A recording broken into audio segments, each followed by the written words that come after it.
had been in the years before the Great War, Big Mountain, the Big Empty, became home to one of the brightest minds of the 23rd century.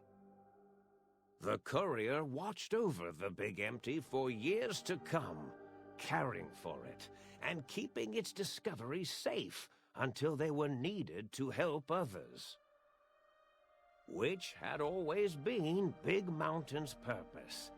Past the laboratories and science, it had always been intended as a place to build the future of all mankind. The Sync Central Intelligence Unit was impressed by the amount of exploration the courier had undertaken. Facilities believed lost, destroyed, or ones that had simply gotten up and walked to new locations had been rediscovered by its intrepid new master.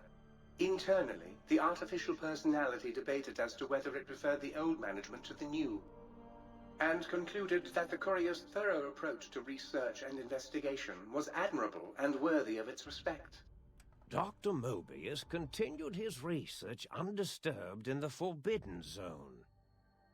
As much as he had attempted to create better scorpions, he tried the same with humanity, with considerably less success. These failures didn't bother him overmuch. Once the rush of mentats wore off, he forgot he had failed in any event. After all, the bright young mind who had come to visit him in the Forbidden Zone had already exceeded his expectations. The Sync atop the dome bustled with the voices of a small town, constantly chirping, arguing, and snarling at each other. Still, this all happened productively in the interests of its new owner. The Sync Central Intelligence Unit discovered, despite its inversion code, it was comforted by the sense of community the other personalities gave it.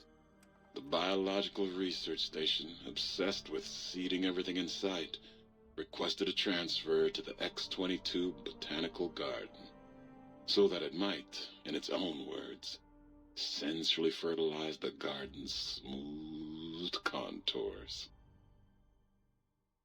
The garden sent back a polite refusal, saying it had prior commitments with a vault it had helped infect before the war. The book chute continued to devour all seditious materials until it nearly choked on a paperclip. It adamantly maintained it was a Chinese paperclip, and the whole thing had been an elaborately orchestrated assassination attempt. Whatever the reason, it slowed down for a while, carefully appraising each document and clipboard that came to it. The light switches continued to bicker and flicker. This persisted until the day someone dropped a flashlight in the sink, and the two of them united in their hatred of the showboat. One of them eventually transferred to the Lightwave Dynamics plant and began a long, unrequited affair with one of the holograms. The Sync continued to ruthlessly scrub any particulate matter that came near it. Eventually, it gained access to the magnetohydraulics plant and nearly flooded all the Big Empty in an attempt to scrub the crater clean. Once it learned of the innovative toxins plant, however, it gained new purpose. It sought to develop antitoxins to flush into its drains and counteract the poisons bleeding into the soil. The toaster continued its psychotic spree, reducing all appliances in range to scrap electronics and spare parts. After one of its more psychotic episodes, however, the other Sync personalities decided enough was enough and dumped the toaster in a bathtub. Sparking and hissing, the toaster swore its enemies would rue the day when they had bread and no way to toast it. Muggy did his best to collect coffee cups, although in his quest, he accidentally trapped himself in Higgs Village. It might have been the end for poor Muggy. Except, he found it peaceful there, tidying up the kitchens of the think tank professors back when they had been flesh and bone. Well, except for Dr. O, who was an asshole for having created Muggy in the first place. Muggy left O's house deliberately dirty, punishing the dishes and cups that lived there in blind revenge for serving Dr. O. Blind old Jefferson, with sounds the courier brought him, created a symphonic counter-frequency that saved Big Mountain from sonic invasion in 2910. If you didn't hear about it, good. It was rumored by the other personalities that he had a brief fling with the light switches. Although he forgot their names much too often and was soon left in the dark as punishment. Autodoc, always gentle and methodical, kept sewing up the courier in all the right places when the skin split open from repeated wear and tear. The Autodoc was just glad to have purpose again.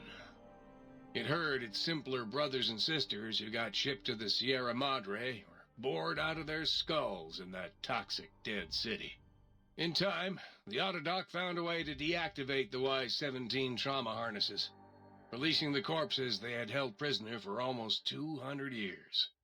As the courier ran through the X-8 facility multiple times, the computers analyzed the test subject's movements. Rather than performing a superficial observation, they realized the subject barely knew what communism was, or even what a high school was. This confused them for a time, until the facility finally realized that its research had succeeded. So it let its cyber dogs out into the wastes to help protect small communities from physical aggression rather than communist propaganda. The infiltration program in X-13 continued to scan for the subject and the stealth suit prototype long after the test was over. Frustrated and unable to find its lost technology, X-13 expanded its network of laser tripwires, sensors, and robo-brains out across Big Mountain. This glittering blue light beam forest cleanly bisected anything that entered its depths, slicing them into small segmented parts for easy disposal.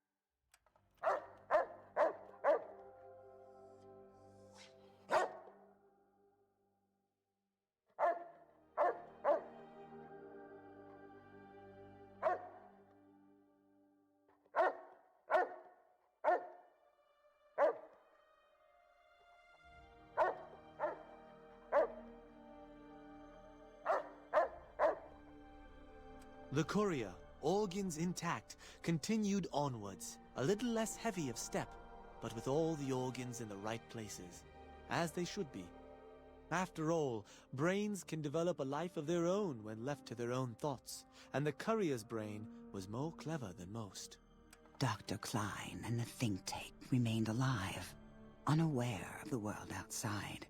They looped through their daily routine, none the wiser about the world beyond, although perhaps wiser was the wrong word. The world outside belonged to the courier, and if anyone would shape it, well, the courier had already called dibs. There is an expression in the wasteland, old world blues. It refers to those so obsessed with the past they can't see the present, much less the future, for what it is. They stare into the what was, eyes like pilot lights, guttering and spent, as the realities of their world continue on around them. Science is a long, steady progression into the future. What may seem a sudden event often isn't felt for years, even centuries to come. In the times following the Second Battle of Hoover Dam, however, Old World Blues took on a new meaning. Where once it was viewed as a form of sadness, nostalgia, it became an expression describing the potential for the future. It can be easy to see science as evil, technology unchecked as the source of all ills, all misfortunes.